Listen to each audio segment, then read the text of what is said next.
하나님 말씀 보겠습니다. 하나님 말씀은 여호수아서 제6장 우리 25절입니다. 여호수아서 제6장 25절 우리 한 절 말씀입니다.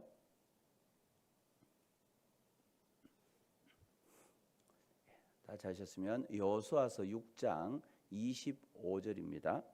우리 한 목소리로 함께 봉독하도록 하겠습니다.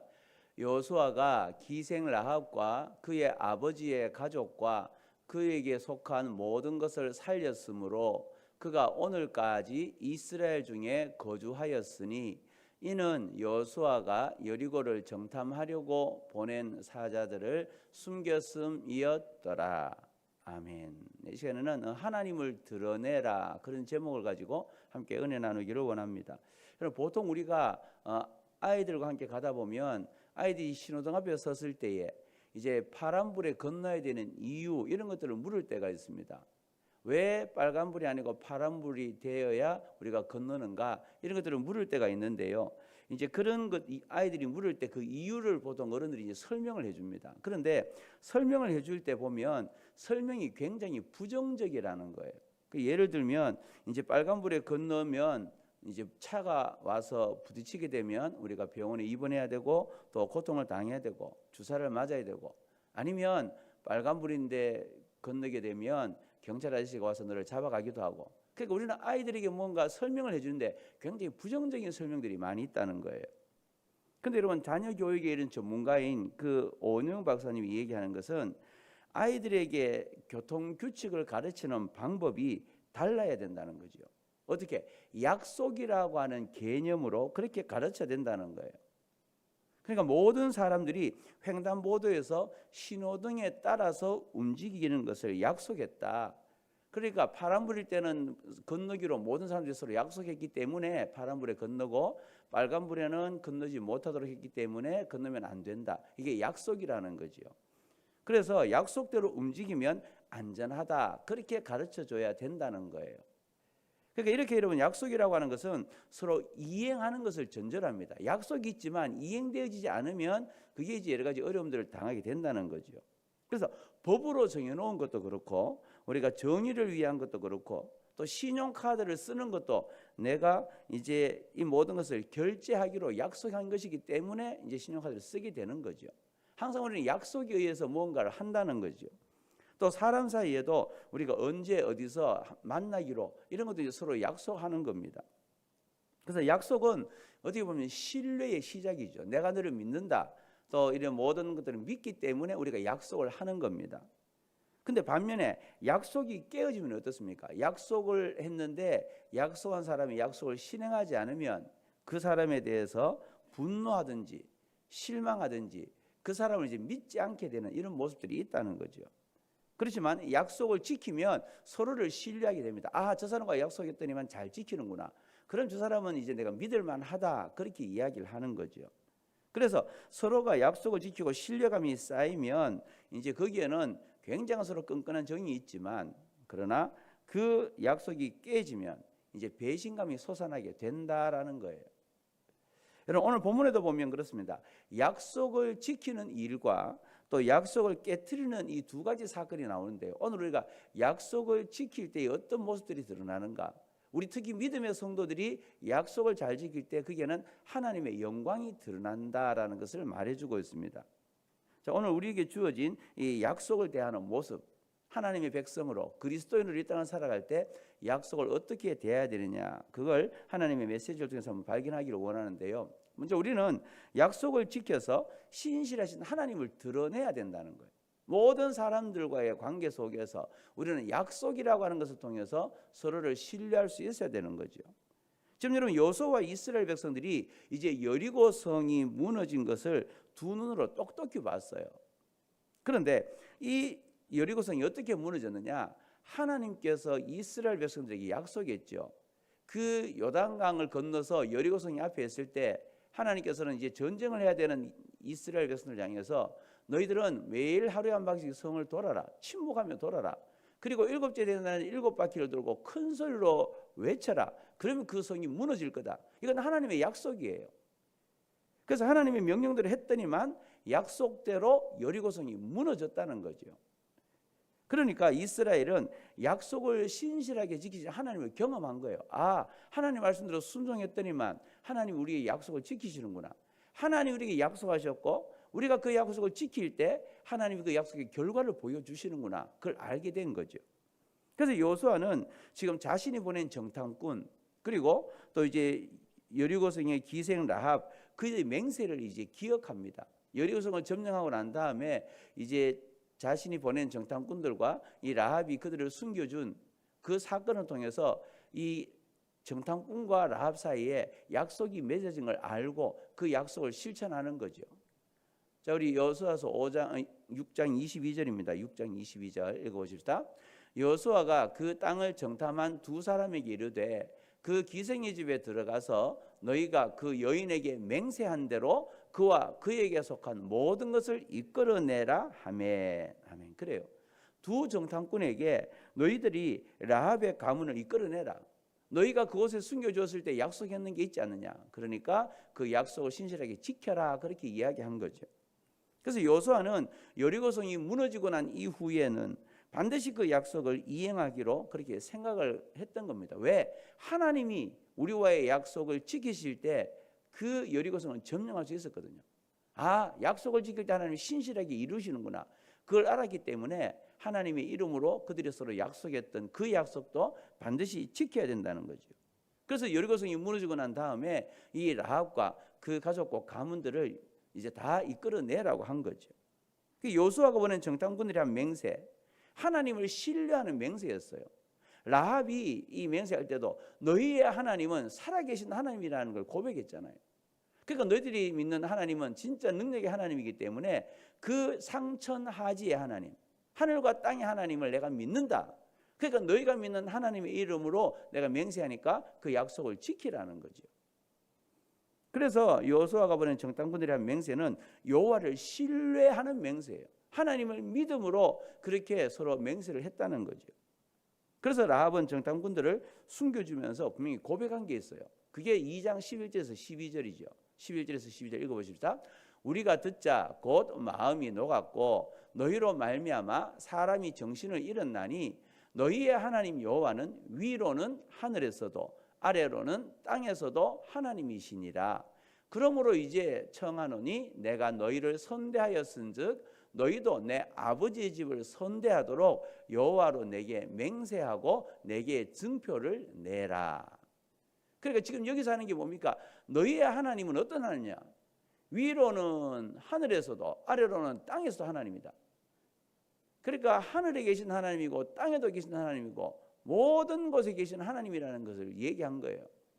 그래서 이제 내가 너희들을 살려준다. 너희들의 하나님은 능력의 하나님인 걸 알기 때문에 살려준다. 그러니까 너희도 나를 선대해라 여호와로 맹세한 거죠. 그래서 그 증표로 붉은 줄을 창문에 달아 내렸던 겁니다.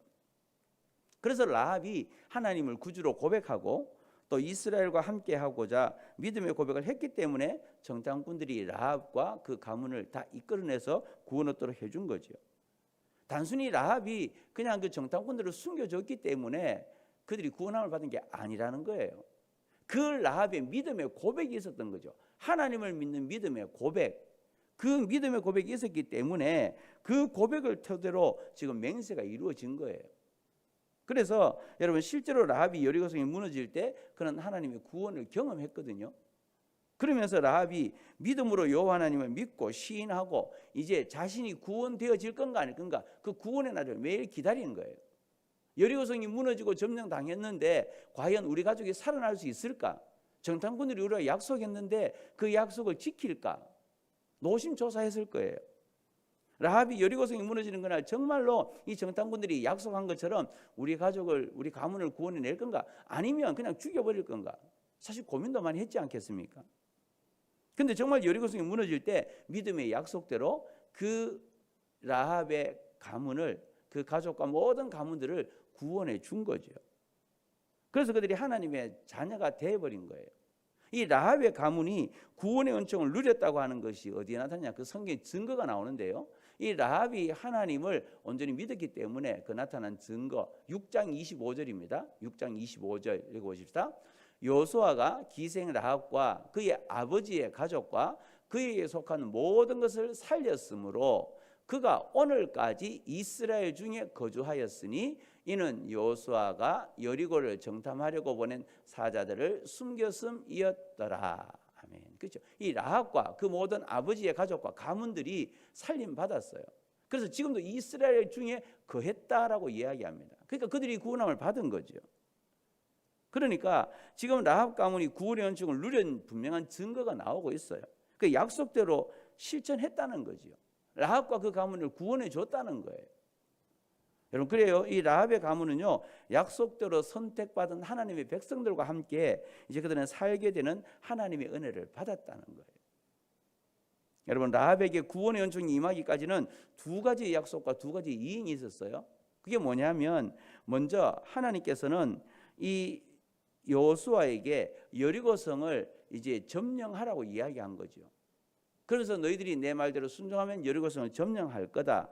그렇게 하나님께서는 약속하셨고 약속대로 여리고성을 점령한 거예요.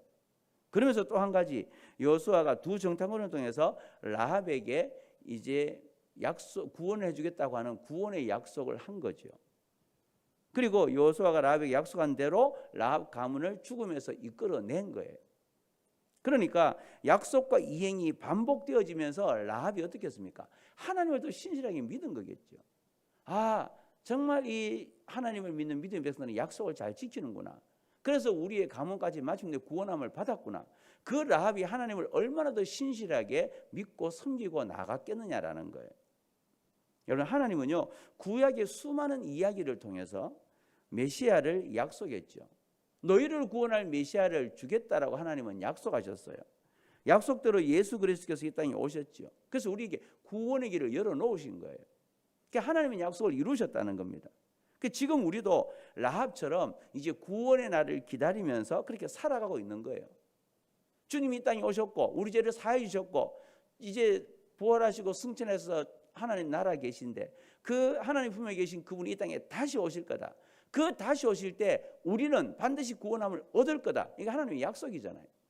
예수 그리스도를 믿는 자들에게 영생의 복을 주기로 하나님이 약속하셨거든요.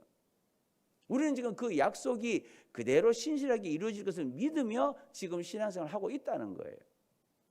그래서 여리고성이 무너지듯 이 세상이 무너지는 그 재림의 날에, 주님 다시 오시는 그 날에 이제 십자가의 약속을 붙잡은 우리는 반드시 구원받아서 영원한 하늘나라 가게 될 거라는 거지. 이걸 우리는 믿으면서 신앙생활을 하는 거예요. 내가 앞으로 천국에 갈 거다. 이 주님 이 땅에 다시 오실 때 영원한 하나님 나라에서 영생 복락 누리며 살 거다. 이거 못 믿으면, 이 약속을 우리가 믿지 못하면 어떻게 신앙생활 바로 해나갈 수 있겠습니까? 날마다 넘어지고 쓰러질 수밖에 없겠죠. 근데 하나님의 약속은 분명하고 신실하다는 거예요. 우리에게 반드시 지켜질 거라는 거죠. 그래서 우리는 라합이 경험한 불안함이 없어야 된다는 거예요. 이 땅을 살아갈 때 하나님이 우리를 지키시고 보호하시고 저 영원한 천국으로 인도할 거다라고 하는 약속, 그걸 붙잡고 살아갈 때 왜 이 땅이 불안하게 살아가야 되느냐는 거죠. 약속을 믿는데, 신실하신 하나님을 믿는데 무엇을 우리가 걱정하고 염려하느냐는 거예요. 그래서 더 이상 구원에 관해서 우리가 불안함을 가질 필요가 없다는 거예요. 예수 믿는 우리는 반드시 주님 다시 오실 때 영원한 천국으로 들림 받을 거라는 거죠. 오히려 우리의 삶에서 벌어지는 이 약속 불이행이라고 하는 것이 우리 그리스도인들에 의해서 혹은 나에 의해서 벌어질까, 그걸 조심해야 돼요. 이 땅을 살아갈 때 신실하신 하나님을 믿는 내가 다른 사람과의 약속을 어김으로 통해서 그들이 하나님을 불신하고 예수 믿는 사람들을 불신하는 이런 모습이 생기지 않도록 우리가 하나님을 믿는 백성으로 약속을 신실하게 지켜나가는, 이건 너무나도 중요하다는 거죠. 그래서 우리 하나님은 신실하십니다. 약속을 반드시 지키시는 하나님이십니다.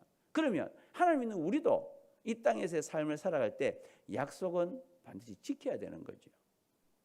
그래서 약속과 규칙을 지키지 않아서 하나님이 오해받지 않도록 해야 된다는 거예요. 괜히 나의 약속을 어기고 사람들한테 불신을 심어주고 내가 사람들 앞에 신실한 모습 보이지 못해서 너가 믿는 하나님은 불의한 하나님이다라고 하는 그런 인상을 심어주지 않도록 해야 된다는 거예요. 우리는 사람과의 속에서 하나님의 신실하심을 드러내고 하나님이 얼마나 정말 나를 통해서 영광스러운 모습이 드러날 수 있도록 해야 되는지 모른다는 거예요. 그게 우리가 해야 될 일이라는 거죠. 그래서 우리는 신실하신 하나님의 성품을 닮아가려고 노력해야 되고 또 약속을 지키는 삶을 살아내야 돼요. 약속에 보면 굉장히 넓습니다. 우리가 약속에는 규정으로 정해진 법이 있죠. 사회적 통념으로 정해진 법이 있기 때문에 그 사회적 통념으로 정해진 법들도 지켜야 되는 거고요. 또 사람들 사이에도 약속을 했으면 그 약속을 지키는 그런 신실한 모습이 있어야 되고요. 더 나아가서는 나 개인이 하나님 앞에 하나님 내가 이렇게 살겠습니다. 개인의 어떤 다짐들이 있잖아요. 이런 개인의 다짐들도 나 스스로가 나를 신실하게 약속을 지키면서 살아내야 된다는 거예요. 그래서 우리는 우리 삶에 긴밀한 관련이 있는 수많은 약속들을 신실하게 지켜내야 돼요. 그래야 우리를 통해서 하나님이 드러나시고 더 그 하나님의 신실하신 약속들이 이루어지는 은혜들을 경험하게 된다는 거죠. 내가 약속 불이행하면서 어떻게 살아계신 하나님을 드러내겠느냐는 거예요. 내가 하나님의 약속을 지키지 않는데 내가 불순종하는데 어떻게 하나님이 우리에게 그 약속을 지키시겠느냐는 거죠. 하나님은 신실하십니다. 약속대로 순종하는 자에게는 반드시 하나님께서 은혜를 베풀어 주신다는 거예요. 이것이 하나님의 사람인 우리가 하나님의 성품을 드러내는 좋은 방법 중에 하나라는 거죠. 말씀대로 약속대로 지키고 순종하는 거예요. 그게 하나님과의 관계든 사람과의 관계든 우리가 약속은 지키는 이런 삶을 살아내야 되는 거죠. 그래서 우리가 약속을 지키는데 최선을 다할 때 하나님의 영광이 드러나게 되고 우리의 그런 사회적인 삶의 모습 속에서 약속을 지킬 때 모든 사람들이 내가 믿는 하나님을 신뢰하게 되고 그 하나님을 믿게 된다는 거죠.